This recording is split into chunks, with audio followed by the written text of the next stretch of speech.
Hi everyone, welcome to Chats Over Coffee with my yoga teacher. I am the yoga teacher aspect of this conversation. Right. Do you have a name? Yes, my name is Kayla. Nice to meet you all. Kayla McCormack. There you go. You can get the last name as well. And I'm not the yoga teacher aspect of this podcast. I'm the student aspect. But I also do stand-up comedy, don't I? So that's my selling point. And I'm called Peter. Peter Brush, like a hairbrush. I've never heard you say that before. No, I say that on stage at the end of, like, if I want to beg the audience for followers on Instagram, I just reiterate that it's like a hairbrush so they remember it. I love it. That should be your catchphrase. Like a James Bond sort of thing. Like... Brush. Peter Brush. Like the hairbrush. Okay, sorry. So, Peter, what do you have going on this month of March? Anything interesting? Well, I'm doing some tour support for MC Hammersmith, the improvisational rap viral sensation, so maybe you'll catch me at those at the end of the month. And then otherwise just like gigging all over the country, mainly north of England, but I think I'm in Oxford at one point. So no solo shows or anything particularly exciting, but if you really want to see me, I say that as if like I'm good, but I have a website with dates on it, so it's peterbrushcomedy.com. But other than that, I'm not doing anything particularly exciting other than my car's getting MOT'd, so that would be a very nervous day. You got anything else going on yourself? Another couple of weeks off this month? I'm going to take a week off. No, I'm not going to take a week. I was tempted. You know what? I was actually tempted to book a week off in March, and I actually thought I have to tell Peter that I'm having a week off in March. I don't want to do it now. So, no, I don't have any time off planned in March. I've rearranged one of my in-person yoga classes. You'll know that if you go to that one. And I teach 3 online classes pretty much every week. Tuesdays, Fridays, and Sundays, and everyone is welcome. If you're not sure fitness-wise, or if you're not sure if it's for you, just get in touch and ask first. Talk to me about it if there's anything bothering you. It's really easy to sign up for the classes. You can go to my website, KaylaMcCormack.com, and you just put your email address into the form on there, and you'll get the Zoom link. And then if you want, you can pay. So basically, it sounds a bit crazy, but my classes are on a trust basis. So you can actually get the Zoom links and come to the class without having to pay first. So I started that during the pandemic because a lot of people were really hesitant about like their tech skills, and they weren't sure if their internet was going to work and all this kind of stuff. So I started that out like that. So you pay after class or whenever you feel comfortable with it. And I've just never had anyone abuse it, so it stayed like that. So if any of you listening start abusing that, you're going to ruin it for everyone else. You just invited people to potentially abuse it, but then you're telling them off to... I will tell them off. Be honest and good. Okay.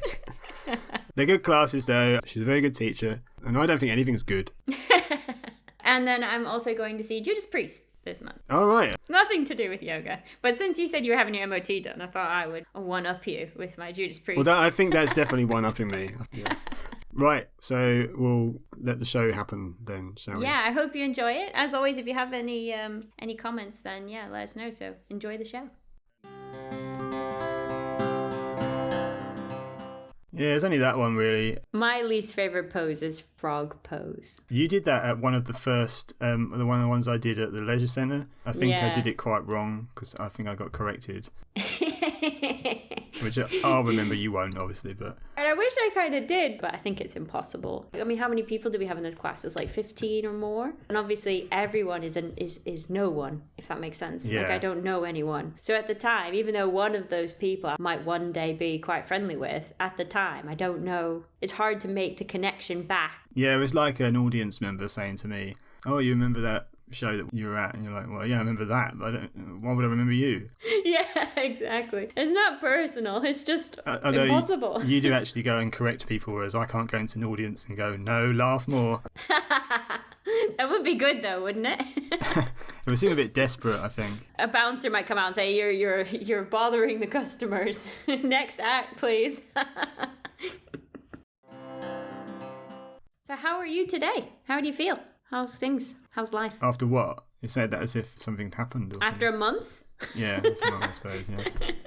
I'll feel better after I do some exercise. Oh, it's okay. I've had a really busy day so far, and I feel a bit like... bloop, bloop.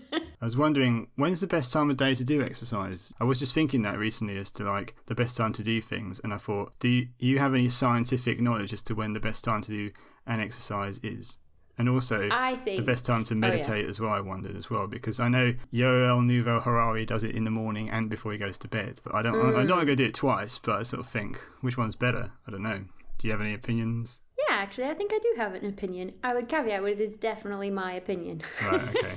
I think when it comes to exercise, you should exercise when it feels best for you. Which no one's going to like to hear that. No, that's a politician's answer, that is, isn't it? That. I'm serious, though, because you know how we talk about, like, those, what are they called, like, chronotypes and stuff? I don't know, those things when they try and say, like, oh, you're a wolf because you like to stay up late at night, and you're a bear because you want to get up early in the morning, or something like that. All those kind of different things they can, like, put your personality types into, and when they try and put your sleep patterns into something like that. So really, it really is up to you. So for me, I find I'm the most energetic, and I want to do it, so I'm motivated the most in the middle of the day. So like literally maybe before lunch or just after lunch, depending on how hungry I am. So that's mine. But I would say this, if you are wanting to work on your circadian rhythm, so you're sleeping and waking and trying to be more alert and maybe you struggle with sleep and stuff like that, then getting outside in the daylight, even if it's overcast, getting outside in the daylight first thing in the morning is going to help your circadian rhythm. So if your goal of your exercise is to try and help you sleep better and try and get things going, and you tend to go outside for your exercise anyway, like if you run or walk or something like that, then there is benefits to doing it first thing in the morning. That would be the only thing that I would say could kind of influence when you exercise, is if you're trying to balance get your circadian rhythm switched on properly. Sometimes I feel like doing something early in the day gives you a sense of you've achieved something early as well. So not the rest of the day is like a waste or anything, but like it just already puts you in a good frame of, you know, oh, I've already done 5k this morning or whatever it is. I won't be doing that, but you know what I mean? Like, yeah. So I think like maybe in terms of motivation, I probably don't exercise late at night because like that's like the least time that I want to motivate. You know, that I would say like I would like to do it earlier on so that when the evening rolls around, I can feel very happy and content just watching a movie or chilling out and stuff like that. Well, what about if from a release, from an adrenaline sort of, depending on the intensity of the exercise and stuff, would it be bad to do something that is quite intense later on in the day because of your adrenaline spikes and stuff? In the old days when I used to get excited by doing a gig, which I obviously don't now because it's just a job, innit? Not that I don't enjoy it, but you don't get that buzz that I used to get early on. So what I mean is that the adrenaline and the nerves and stuff, which will kind of go hand in hand, would get me really sort of like, I'd be driving home and I'd be like kind of buzzing a bit and then find it really, really hard to sleep afterwards. Would that be similar if you exercise too late in the day? The only thing I would say with that is it shouldn't last that long. So I wouldn't recommend like literally doing it in your pajamas and then laying down in bed and going, right, now I'm going to sleep. Like, that's not going to happen. But if you like got like an hour or two in between you finishing your exercise and going to bed, that probably will help you sleep. It also depends on what you're doing as well. So like obviously a lot of yoga classes will finish with a nice relaxation. So kind of depends on what you're doing maybe. And lots of people encourage, you know, some gentle movement before bed, you know, especially if you've been sat a lot during the day. You know, stretches and floor-based stuff, which isn't really getting your heart rate up or anything. It's not, like you say, there's no adrenaline there. So it's up to me then, I suppose. And I suppose it's kind of the same with meditation. Depends on just what you feel helps you. Though there is benefits to focusing on something at the very beginning of your day, because I think it can help set your brain up to be a certain way throughout the day, because meditation does kind of alter your brain slightly. Maybe even actually first thing, like you sit up in bed and you meditate. Like there's a lot of, I would say studies, but that I'm not 100% sure how technical these kind of studies are. But, you know, people have said that, like, this is the best time. But then, like you're saying, a lot of people meditate in the evenings as well, like before bed to help them relax. The only thing I would say is you shouldn't fall asleep during your meditation. If you want to use a relaxation to help you fall asleep, there's nothing wrong with that. But then you're not meditating, you're falling asleep. Which is great. Everybody needs to sleep. There's nothing wrong with that. This is like the mildest example of like people thinking that the artist needs to be tortured and all that rubbish. Well, not complete rubbish, but sort of like overly romanticised idea. I was told if you want to have the most creative ideas, I was told a good writing tip was to sort of start writing first thing while your brain's still got out of a dream state, because apparently that's when you could be at your most creative. And I wondered if meditating first thing in the morning would make me less creative because I'd sort of cleared the mind up a little bit. I was wondering, should I do it before or after I've tried to do any writing? I did wonder, like, am I going to, like, uncreative my brain? I'm not sure it really does. I mean, because again, I think people work at different times of the day. Sometimes I feel like I can tell when I'm feeling on it or like tuned into the brain's working as it should do. It isn't usually first thing in the day. It's often at like 9 o'clock at night or something. I was gonna say I'm really late. Yeah, I'm like 9 o'clock at night, and then I'm like, right, okay, I'm ready to face the day now. Yeah. And also, I think as well, like, I mean, obviously this won't apply for you, but obviously being a woman, you do have, women do have a monthly cycle. But that will change your brain as well, like, because as the hormones change throughout the month, and you go into the 4 different phases of their cycles, some women say, like, oh, I'm most creative during this phase, you know, so I feel really... And you can plan a little bit around it, you know, when the hormones are at different levels and things. And the opposite can happen as well. Whereas, like, you might feel so tired or so excited that nothing's happening. You just want to get outside or do something, or, you know, and sitting down and focusing on something just seems silly, you know. So there's that as well. There's also the time of year as well, isn't it? Yeah. It's hard to feel. There's so many cycles. Yeah, definitely season will definitely affect how I feel. I might have said this before, but I heard that like in Iceland when they have like 23 hours of daylight, like all the artists are incredibly creative and stuff, and then they just hibernate in the winter because it's the opposite darkness. But I don't know if that's true. I'll have to ask Bjork. Well, I don't know yet. Yeah, it's very presumptive.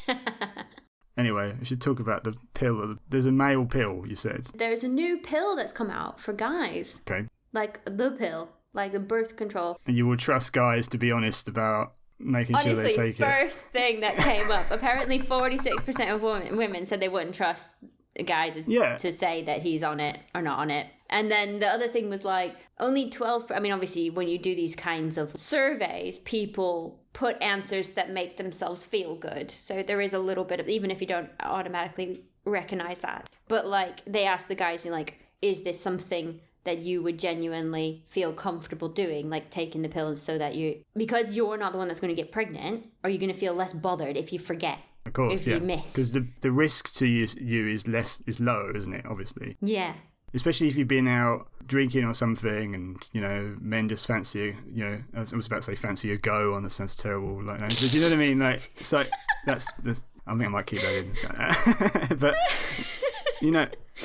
What I mean is, like, men on the pull or whatever, they just want to, you know, get their end away or whatever. And if they've forgotten to take it or they didn't, like, have it for some reason, they'd probably just lie in a one-night stand situation because they'd still rather have sex, and they'll probably even tell themselves, oh, well, it's highly unlikely she'll get pregnant anyway.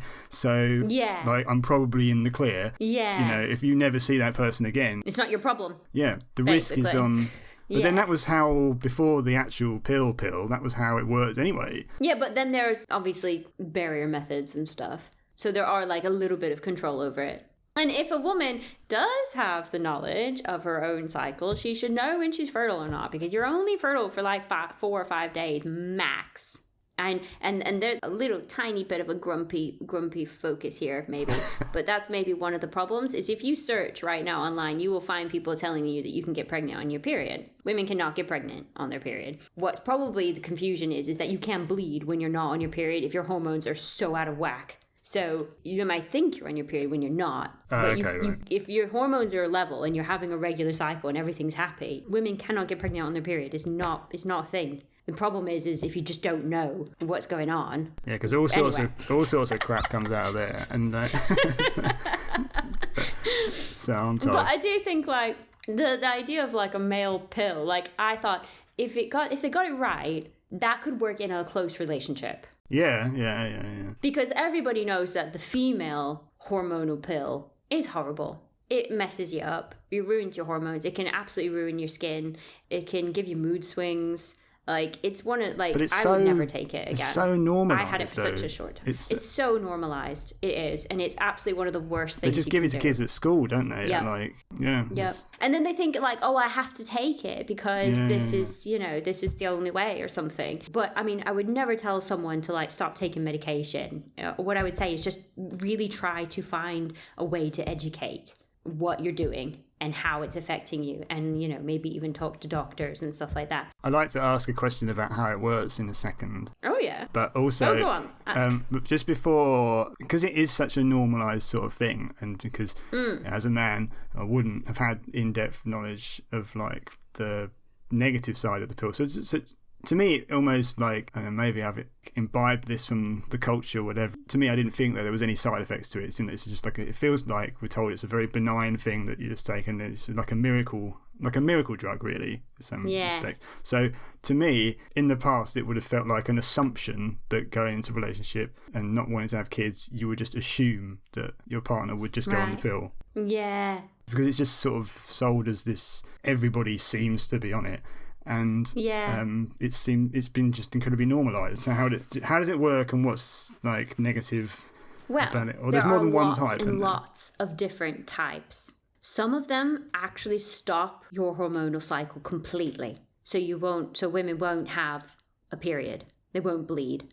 That's a more extreme version, and it can appeal to people who may be active in terms of, like, I've heard that one of the things at Wimbledon this last summer. Oh, about tennis players, yeah.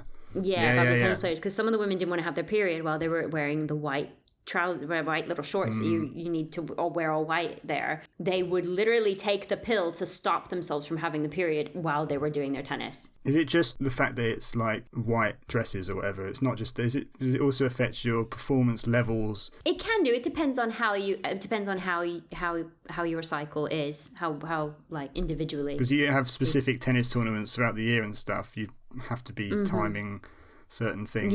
Yeah, I don't know how they do it. If we happen to have any athletes listening to this right now, I would genuinely like to know how you manage having your period and doing something like, being part of Wimbledon or something like that. Very occasionally you see articles about it where it's sort of talked about a little bit more. I'm sure one of the main tennis players did come out and say something about it. I think it was Heather Watson, actually. But I do think, like, the way the pill works, most of the pills are hormonal pills. So that means that it changes the amount of estrogen or progesterone in your body to stop something from happening. So you will feel an effect.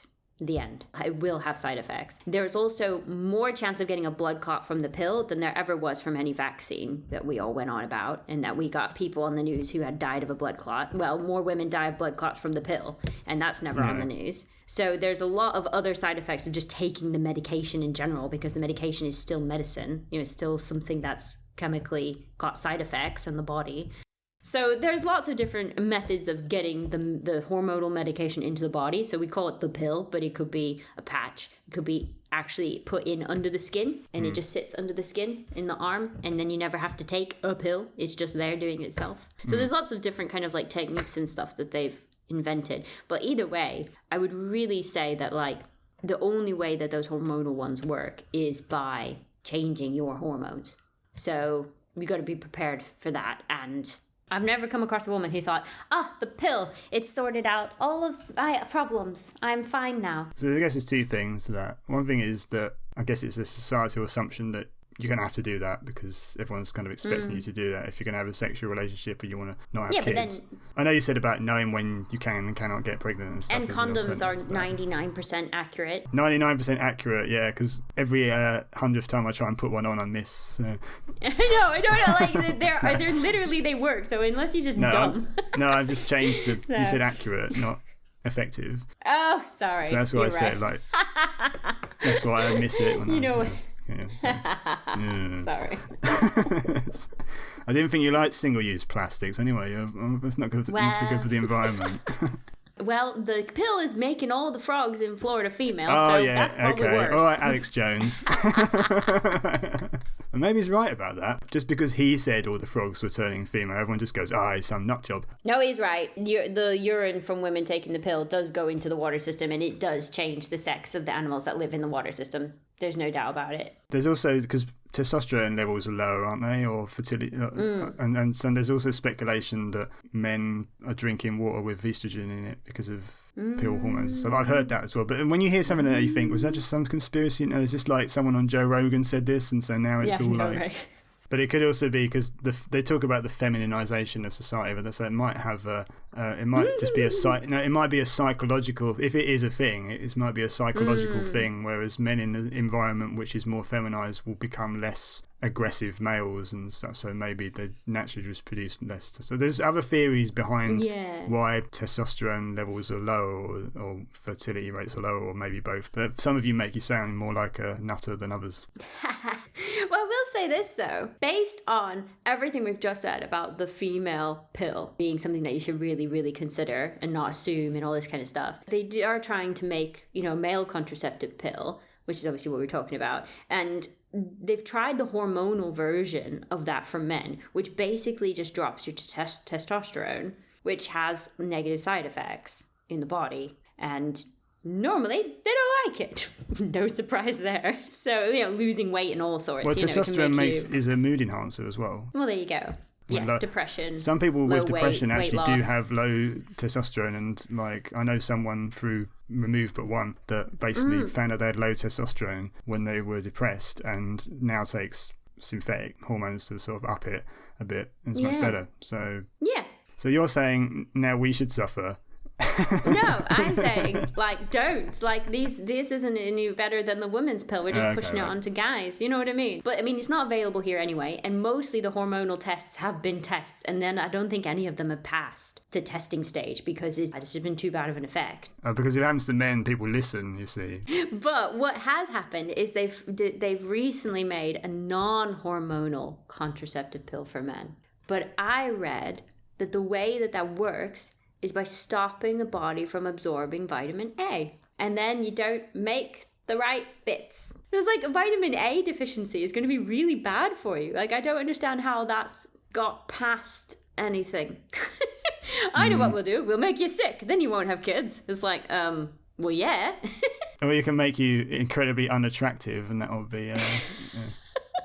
But again, maybe if there's someone really medical listening to this, maybe I've misunderstood, because they get these blanket statements, it stops you from absorbing vitamin A. Maybe it's not that clear cut. Maybe it's a tiny protein that's part of the vitamin A side of things that doesn't absorb, but other parts of vitamin A is, or something like that. But your organs need vitamin A to function. Your tissues in your body need vitamin A. So if you stop absorbing it, that's not a good thing. So I think that there must be something more to that, or it would never get passed. Surely to goodness.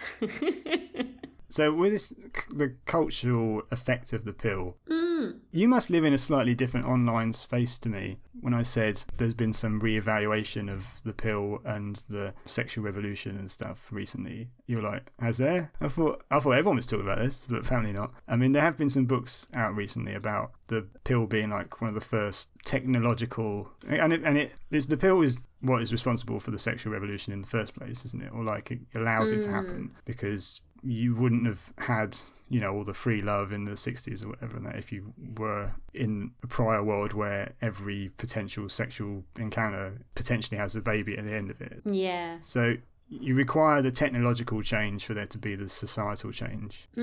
So the risk for pregnancy is always borne more heavily by a woman than a man. Yeah. So the evolutionary psychology idea is that because pregnancy is more a risk for a woman, she will probably be more slightly choosier about who she'll end up having a sexual relation with, because the risk is, the old argument would be she would want to be selecting for someone that was going to stick around, for example, and could be trustworthy and seems like a good provider and stuff, because there might be a baby at the end of it. That sounds quite arcane saying that, but traditionally that would be why a male will be selected for that. So the idea of just casual sexual relations with just anybody is not necessarily natural to the argument would not necessarily be natural to the female mindset. So that's one area of risk as to why you might be more selective about a partner. But there's also you are in a vulnerable situation in a sexual, I'm not just talking about being naked makes you psychologically more vulnerable. I mean, you keep some things on, but but the strength difference is very stark as well. Between so there aren't many men that are getting victims of sexual violence from women in bedrooms, are there? And it is very much skewed the other way. So it's a dangerous situation to put yourself in. That's not a negligible risk at all. You're going back to someone's house potentially who you don't know, who has a huge difference in strength and possibly size compared to you, most likely as well. So it's going to make sense that you'd be more psychologically wary about putting yourself in that situation than a man would. But because of the existence of like the pill and stuff, we're sort of maybe told not to think like that as much now. You're sort of maybe told that, oh, well, we can, like, men and women can both think of sex as being the same thing because we're liberated from the fact that like a pregnancy will happen at the end of it. But I don't know, it doesn't erase that other aspect of why. I don't know, it's almost like the critique is that men and women are now told to think about sex in the same way, and they don't necessarily always do. Obviously, generalisation and everything. But I've not ever watched Sex in the City. But I'm told Sex in the City's first ever episode, or one of them is called Have Sex Like a Man. I think Carrie, or one of the other promiscuous characters in there, is sort of like trying to be like, have a sex life as if she was like a promiscuous male. You know, and then that's empowering and all that stuff. And that's kind of what like the message is. But I mean, is that how true is? I don't know. I think there's valid critiques of that. I suppose the only thing is you definitely want to caveat that with we're talking about completely heterosexual relationships. Yeah, of course, yeah. Because it's just that way round. Because you're more likely to find someone who's like you if you're not heterosexual. I mean, obviously everyone is different, but in terms of like knowing that that person's going to be stronger than you. Yeah. Whereas it's much more likely if it was a heterosexual relationship. Well, it's not a factor so much, I suppose, Yeah, exactly. I don't think that's controversial, but... No, I don't think so. I mean, in terms of like, you know, like you were saying that episode of Sex and the City or whatever, trying to be more promiscuous and stuff. What about like the idea of like the kind of slut culture and stuff like that, where you guys aren't considered sluts but girls are? Do we say we've got rid of that completely now and we don't have that? Because I'm not sure I believe that. No, it definitely isn't. You get more cultural capital out of being a promiscuous man than being a promiscuous woman, don't you? Like, yeah. And then I suppose you get these like influencers or people that like women that run OnlyFans and stuff, that you get like this small percentage of them that are sort of like owning it's the wrong word, but successful in doing that. So they've got some sort of status by saying, you know, I'm an escort and it costs like £20,000 to go out with me. And the high-end people making money on OnlyFans, whereas the vast majority of people using OnlyFans are not making money and are just getting sad middle-aged men masturbating to stuff. So it's so grim, honestly. But, it is pretty grim. Like getting all these parasocial relationships to you because they can message you asking for pictures of your feet and stuff. Like, oh God.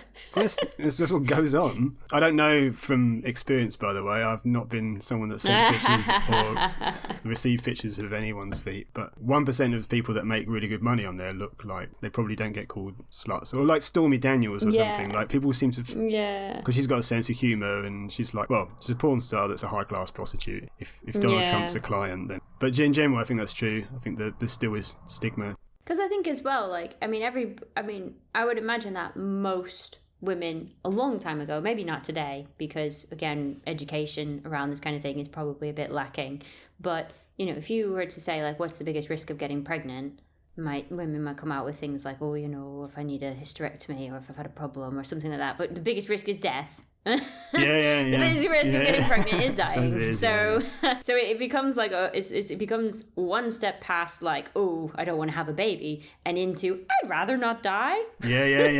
So it becomes, and if you go back like 50 years or 100 years, and if you go back like 100 years, it was really dangerous to have a baby because you didn't have like maybe C-sections as well and stuff like that. You know, and infections were more prevalent and things like that. So I think like if you start worrying almost about what could happen, that's it. It's a great turn off. It's just like, oh crap, no, never mind, I've changed my mind. But I'm not even talking about like people contemplating it. I think it's just it's a natural inclination or like your kind of natural sort of baked in behaviours are slightly different. And obviously there's different, I mean, you know, they do these because there are women who have highly sort of sexualised behaviour and are very they're more outliers generally, I think, when they look at the stuff, especially compared to men who I'd say would you know, it's just they're not picky.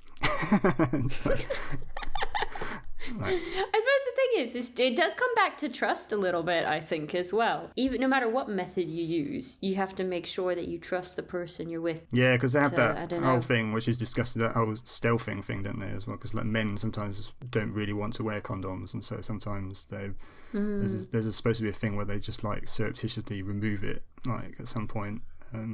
It's called stealthing, which it's not cricket, is it, really? But so, yeah. But I think that's why we need to come back to things like, if we're really, really honest and we're really vocal about the fact that the worst thing that can happen if you get pregnant is death, then how cruel would you have to be to do that to a woman? You literally you could kill them. Like, that is basically the end result, which sounds extreme. And I realize it is extreme, but like we just normalize birth so much that we forget that it's not safe. That it is, and then that's just on top of the fact that, let alone all of the things that then happen to the body when it goes through childbirth that will never be right again. Permanent, illnesses and disabilities that happen from having babies, let alone the trauma of going through childbirth. Because a lot of childbirths aren't pleasant. I know everyone says like, oh yeah, you cry or it's painful, but I mean, like, it can also be worse than that. It can be very traumatic. I've heard people say that it's something to do with it's not necessarily because of the pain and stuff, but it's the way that, not the industry, but how they're treated. Yeah, the maternity sector or whatever treats women. Yeah, I would say it's that is the main cause. Yeah, not necessarily that something went terribly wrong halfway through or something like that. It was more like the industry and what you're being told to do or something, or expectation or something like that. It's an odd topic, really, because I feel like it should be a choice, but then in the end there is always a risk.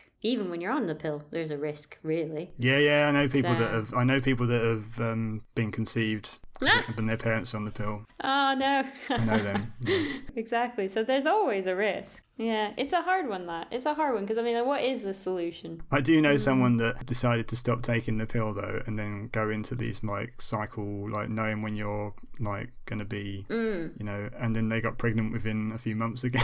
so that's, well, the other thing as well, may have done that wrong, but I just think it's funny that I'm just going to do it all naturally, and then no, I didn't. I think you're supposed to wait 3 months. When you have the pill, you have to wait 3 months for your cycle to be right again, at least. Okay. So it's possible that she didn't have her cycle wasn't right, possibly, that it was all out of whack. She had the kid though. Obviously, the other option is that, like, I mean, abortion's quite normalised, really. So it's almost like you could even use that as an excuse to sort of say, oh, well, if worst comes to the worst, then don't worry about it. I'm pretending to be the guy here, saying, don't worry about it. We'll just hop You're down pretending. the clinic. I'm pretending to be alpha guy here, not oh, okay, sorry. Not me guy. Consider a guy. I thought you were trying to be a guy. So, well, we're all guys, but... No, you're right, and then there's that as well. But then that can be that's very painful as well. Yeah, I mean, but people your cycle, almost pretend like it isn't sometimes. Like some of the, no, obviously I'd like, I think it should be allowed and stuff, but it's not a neutral act. Yeah. Like, I don't know, I think it's a kind of a sad thing that should be allowed to happen. I don't think people do it lightly. Like, I wouldn't have thought. I mean, it should never be illegal because it will happen whether it's illegal or not. Yeah, so you might as well keep it safe. Yeah. And also I think there's a lot of problems when you make that illegal, because then miscarriages become questionable and stuff, which is obviously horrible. You never, so no, it should never be a thing that you question. It should always be available to have, because you're just going to end up persecuting women for no reason, or for perceived reasons. Yeah, cool. And also, like I said, I don't think it's a nice process to go through either. It's not. Well, that's what I was sort of brought out there, because I think that could potentially be a traumatic thing to have. Yeah, because even the morning after pill, which which you would imagine is quite simple in theory, I think it starts your period or something. I think it just like, it does something. Or whatever. Yeah, so it's not necessarily. Just do that and it'll, I don't know, like, it's not like you just like taking a pill and then all of a sudden it's going to kill any sperm that are inside you. It's not that targeted. Like, there's no yoga poses that will stop you getting pregnant and stuff. They used no yoga poses. They used to say you can't get pregnant if you're like standing up or something. Didn't they used to say something like that? Yeah, that's weird. I'm not saying that that's like... I'm not saying that's any credibility to that. No, you're right. There are some old wives' tales that are like that. So you can't get pregnant in wheel pose or something. You say that. Yeah, and there's also like if you eat certain food, you'll have a boy or a girl. That was quite commonly thought. That's nonsense as well, obviously. There's definitely nothing like that you can do. But I think like probably the reason why it's so prevalent, like probably one of the easiest and safest ways is to use a condom. That's what they tell kids in uni to do, right? Hand them out, don't they? Yeah, they give them for free, don't they? Until you're like 21 or 22 or something. And then apparently you can have babies, so they don't want to give it to you for free. Well, you can have babies. It won't be the university's problem because you'd have graduated. So. Yeah. Oh, there you go. We still want you to finish your studies and give us 40 grand. Thank you. Yeah. then you can do what you want. I feel like we're looking for a magic pill or a magic solution to the, having a child conundrum, not wanting to get pregnant. Yeah, you said that before, but I don't know if we cut it out about, you said once about the illusion of pharmaceuticals being able to solve everything because antibiotics were so successful. And so since then we've sort of been like, oh, well, there'll be a pill for every ailment.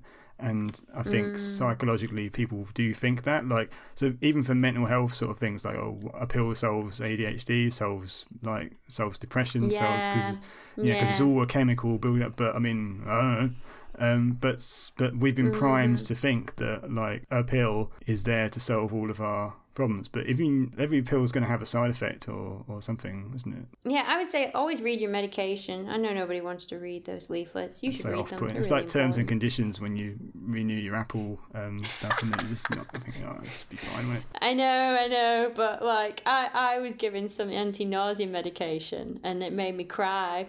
And then I read the pill and it was for psychosis as well as anti-nausea. I was like, I beg your pardon? So obviously I didn't take that again. But like if you don't know what's out there, what's going on, you just assume that. I've heard people that have like proper psychosis, and I think that antipsychosis meds are sort of essential for some people, aren't they? I think. Yeah, I'm not saying that those pills shouldn't. Oh no, I wasn't saying that you were saying that. Oh right, okay.